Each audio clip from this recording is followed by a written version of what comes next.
আসসালামু আলাইকুম। সিলেট স্টুডিও থেকে চ্যানেল এস সিলেটের খবরে সবাইকে স্বাগত জানাচ্ছি ফাতেমা রশিদ সাবা। প্রথমেই জানিয়ে দিচ্ছি খবরের শিরোনামগুলো। আগুনে পুড়িয়ে দেওয়ার 4 বছর পর আবারও চালু হতে যাচ্ছে সিলেটের ঐতিহ্যবাহী এমসি কলেজ ছাত্রাবাস। নির্মাণ ব্যয় হয়েছে প্রায় 4 কোটি টাকা। ফেঞ্চগঞ্জের Mahmuduzzaman Farzana Chowdhury girls school and কলেজে শিক্ষার্থীদের যাতায়াতের জন্য 26 আসন বিশিষ্ট একটি মিনি বাস উপহার দিয়েছে নিটল টাটা। ট্রেড লাইসেন্স প্রদানে সিটি কর্পোরেশনের 15 দিনব্যাপী ওয়ান স্টপ সার্ভিস শুরু। সেবাকে জনবান্ধবমুখী করে মানুষের দোরগোড়ায় পৌঁছে দেওয়ার লক্ষ্যে এই উদ্যোগ অনুকরণীয় বললেন বিভাগীয় কমিশনার। মহাজোট সরকারের 3 মেয়াদে বদলে যাচ্ছে বড়লেখা জুড়ি উপজেলার চিত্র। 1000 কোটি টাকার উন্নয়ন সাধিত, মানতে নারাজ সাবেক এমপি। সুনামগঞ্জে কয়েকদিনের টানা বর্ষণ ও উজান থেকে নেমে আসা পাহাড়ি ঢলে জেলার 7টি উপজেলার নিম্নাঞ্চল প্লাবিত এবং ছাতকে ঘূর্ণিঝড় দুর্গত এলাকায় ক্ষতিগ্রস্ত অসহায় ও হতদরিদ্র মানুষদের পুনর্বাসনের লক্ষ্যে গৃহ নির্মাণ প্রকল্প গ্রহণ। 8টি গৃহ নির্মাণ কাজ শুরু।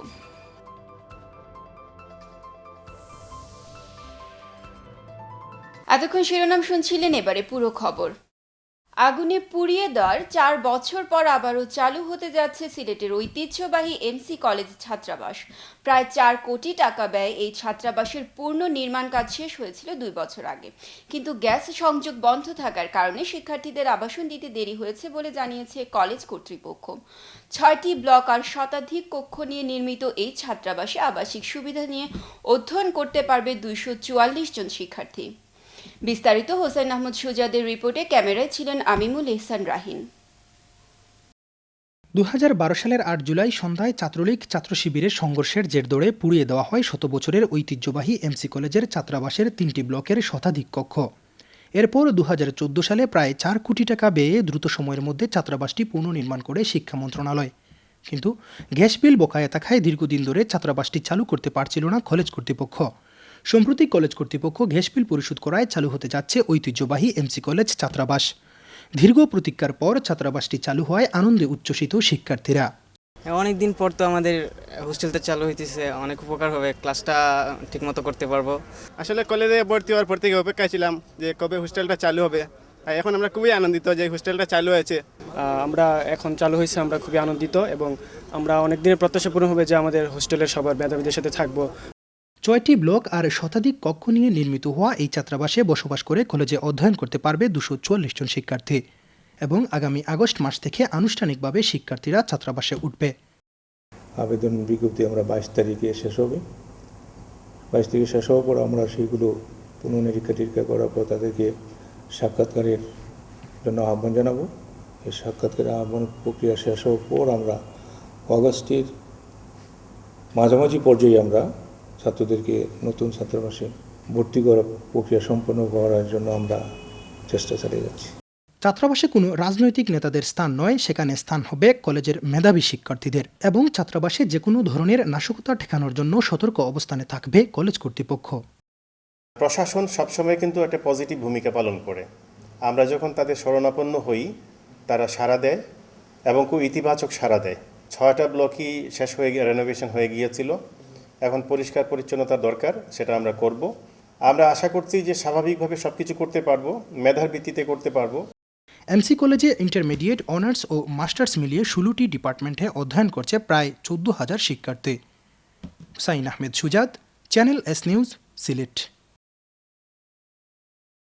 নিটল টাটার পক্ষ থেকে ফেঞ্চগঞ্জের Mahmuduzzaman Farzana Chowdhury girls school and কলেজের শিক্ষার্থীদের যাতায়াতের জন্য 26 আসন বিশিষ্ট একটি মিনি বাস উপহার দেওয়া হয়েছে।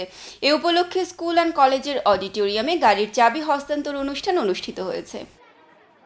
ফেঞ্চুগঞ্জের Mahmuduzzaman Farzana Chowdhury girls school and college governing body সভাপতি, সিলেট ৩ আসনের এমপি মাহমুদুজ্জামান চৌধুরীর সভাপতিত্বে ও শিক্ষক ইউসুফ আলীর পরিচালনায় অনুষ্ঠানে প্রধান অতিথির বক্তব্য রাখেন নিটল নিয়ন গ্রুপের গ্রুপ ডাইরেক্টর এস.এ. ফারুকী।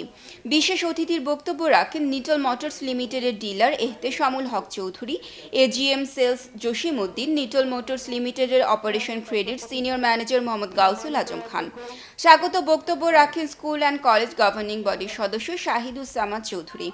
বক্তব্য রাখেন স্কুল অ্যান্ড কলেজের অধ্যক্ষ কিরিটি ভূষণ আচার্য।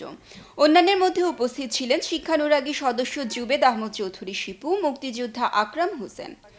নিটল নিয়ন গ্রুপের গ্রুপ ডাইরেক্টর এস.এ. ফারুকী প্রধান অতিথির বক্তব্যে বলেন, আগামীতে Mahmuduzzaman Farzana Chowdhury girls school and কলেজকে তার ব্যক্তিগত পক্ষ থেকে একটি লেগুনা প্রদান করা হবে।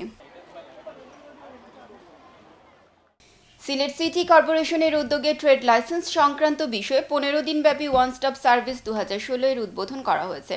সোমবার সকাল 10:30টায় সরকারি আলিয়া মাদ্রাসা মাঠে এই ওয়ান স্টপ সার্ভিসের উদ্বোধন করেন সিলেটের বিভাগীয় কমিশনার জামাল উদ্দিন আহমেদ। সিলেট সিটি কর্পোরেশনের প্রধান নির্বাহী কর্মকর্তা এনামুল হাবিবের সভাপতিত্বে উদ্বোধনী অনুষ্ঠানে স্বাগত বক্তব্য রাখেন সিটি কর্পোরেশনের নির্বাহী ম্যাজিস্ট্রেট ও প্রধান রাজস্ব কর্মকর্তা মোহাম্মদ শরীফুজ্জামান। বিশেষ অতিথির বক্তব্য রাখেন সিলেট প্রেস ক্লাবের সাধারণ সম্পাদক রম রেণু ও সিলেট জেলা প্রেস ক্লাবের সাধারণ সম্পাদক মোহাম্মদ শাহ দিদার আলম চৌধুরী নবেল। উদ্বোধনী অনুষ্ঠানে প্রধান অতিথির বক্তব্যে সিলেটের বিভাগীয় কমিশনার জামাল উদ্দিন আহমেদ সহজে ও দ্রুত কর আদায়ের লক্ষ্যে সিলেট সিটি কর্পোরেশনের চালুকৃত ওয়ান স্টপ সার্ভিস কার্যক্রমকে সাধুবাদ জানিয়ে বলেন, সেবাকে জনবান্ধবমুখী করে মানুষের দোরগোড়ায় পৌঁছে দেওয়ার লক্ষ্যে সিলেট সিটি কর্পোরেশনের এই উদ্যোগ অন্যদের জন্য অনুকরণীয়। এসএসআর চন্দ্র দাসের উপস্থাপনায় অনুষ্ঠানে আরও উপস্থিত ছিলেন সিলেট সিটি কর্পোরেশনের সচিব মোহাম্মদ বদরুল হক, প্রধান প্রকৌশলী নূর আজিজুর রহমান, নির্বাহী প্রকৌশলী আলী আকবর, লাইসেন্স অফিসার হেলাল উদ্দিন, কর কর্মকর্তা মোহাম্মদ আব্দুল আজিজ সহ আরও অনেকে। সিলেটের স্বনামধন্য শিক্ষা প্রতিষ্ঠান সিলেট সরকারি কলেজের এইচএসসি 1992-93 সেশন ছাত্র ফোরাম আয়োজিত ঈদ পুনর্মিলনী নৈশভোজ অনুষ্ঠান নগরীর একটি কমিউনিটি সেন্টারে অনুষ্ঠিত হয়েছে। কেউ ডাক্তার, কেউ বা ইঞ্জিনিয়ার, আবার কেউ রাজনীতিবিদ, সকলেই পরিবার পরিজন নিয়ে উপস্থিত হয়েছিলেন অনুষ্ঠানে। অনুষ্ঠানের মধ্যে ছিল ফ্যামিলি ডে এবং ছোট শিশুদের বিনোদনের জন্য ওসমানী শিশু পার্কের দিনব্যাপী আয়োজন। অনুষ্ঠানে বক্তারা বলেন, বন্ধুত্ব শুধু কলেজ জীবনে নয়, বন্ধুত্ব সারা জীবনের জন্য এবং সকলের সাথে ভালো সম্পর্ক ধরে রাখার জন্য প্রতি বছর এরকম সামাজিক অনুষ্ঠানের আয়োজন করবে ছাত্র ফোরাম। পুনর্মিলনী অনুষ্ঠানে অন্যান্যের মধ্যে উপস্থিত ছিলেন আবু আহমদ এমদাদ, তোফায়েল আহমদ, ব্যারিস্টার মুস্তাকিম চৌধুরী, মাহবুবুল হক চৌধুরী, অ্যাডভোকেট সাঈদ আহমদ, মাহবুবুর রহমান চৌধুরী বাবু, চেয়ারম্যান রায়হান, আব্দুল খালিক ও ডক্টর এবি সিদ্দিকী শাহিন, জাকারিয়া আহমেদ পাপলু সহ সিলেট সরকারি কলেজের এইচএসসি 1992-93 সেশনের ছাত্রছাত্রীরা। পরে এক সাংস্কৃতিক অনুষ্ঠানের আয়োজন করা হয়। শ্রীমঙ্গল উপজেলার 9টি ইউনিয়ন পরিষদের নবনির্বাচিত চেয়ারম্যান, সংরক্ষিত আসন ও সাধারণ আসনের সদস্যদের শপথ গ্রহণ অনুষ্ঠিত হয়েছে। সোমবার সন্ধ্যায় শ্রীমঙ্গল উপজেলা পরিষদ মিলনায়তনে অনুষ্ঠিত এই শপথ গ্রহণ অনুষ্ঠানে প্রধান অতিথি হিসেবে উপস্থিত ছিলেন মৌলভীবাজার জেলা প্রশাসক কামরুল হাসান। এ সময় বিশেষ অতিথি হিসেবে আরও উপস্থিত ছিলেন শ্রীমঙ্গল উপজেলা পরিষদের চেয়ারম্যান রণধীর কুমার দেব, উপজেলা নির্বাহী কর্মকর্তা শহীদুল হক, উপজেলা আওয়ামী লীগের সভাপতি মনির মিয়া, শ্রীমঙ্গল থানার অফিসার ইনচার্জ মাহবুবুর রহমান প্রমুখ। শপথ গ্রহণ অনুষ্ঠানে জেলা প্রশাসক কামরুল হাসান 9টি ইউনিয়ন পরিষদের চেয়ারম্যানকে এবং উপজেলা নির্বাহী কর্মকর্তা শহীদুল হক সংরক্ষিত আসন ও সাধারণ আসনের সদস্যদের শপথ বাক্য পাঠ করান। জাতীয় মৎস্য সপ্তাহ 2016 উপলক্ষে মৌলভীবাজারে র্যালি ও মাছের পোনা অবমুক্ত করা হয়েছে।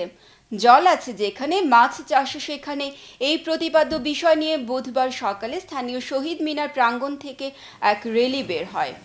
র্যালিটি শহরের বিভিন্ন সড়ক প্রদক্ষিণ করে পৌরসভা চত্বরে এসে শেষ হয়। পরে সেখানে পৌর পুকুরে দেশীয় মাছের পোনা অবমুক্ত করা হয়েছে। এ সময় উপস্থিত ছিলেন অতিরিক্ত জেলা প্রশাসক প্রকাশ কান্তি চৌধুরী, জেলা মৎস্য কর্মকর্তা আ.ক.ম শফিকুজ্জামান, অতিরিক্ত পুলিশ সুপার খায়রুল ইসলাম, জেলা আওয়ামী লীগ সাধারণ সম্পাদক নেসার আহমদ। খবরে এই পর্যায়ে নিচ্ছি ছোট্ট একটা বিরতি, ফিরে এসে অন্যান্য খবরের সাথে আরও যা থাকছে। মহাজোট সরকারের 3 মেয়াদে বদলে যাচ্ছে বড়লেখা জুড়ি উপজেলার চিত্র, 1000 কোটি টাকার উন্নয়ন সাধিত, মানতে নারাজ সাবেক এমপি। সুনামগঞ্জে কয়েকদিনের টানা বর্ষণ ও উজান থেকে নেমে আসা পাহাড়ি ঢলে জেলার 7টি উপজেলার নিম্নাঞ্চল প্লাবিত এবং ছাতকে ঘূর্ণিঝড় দুর্গত এলাকায় ক্ষতিগ্রস্ত অসহায় ও হতদরিদ্র মানুষদের পুনর্বাসনের লক্ষ্যে গৃহ নির্মাণ প্রকল্প গ্রহণ, 8টি গৃহ নির্মাণ কাজ শুরু।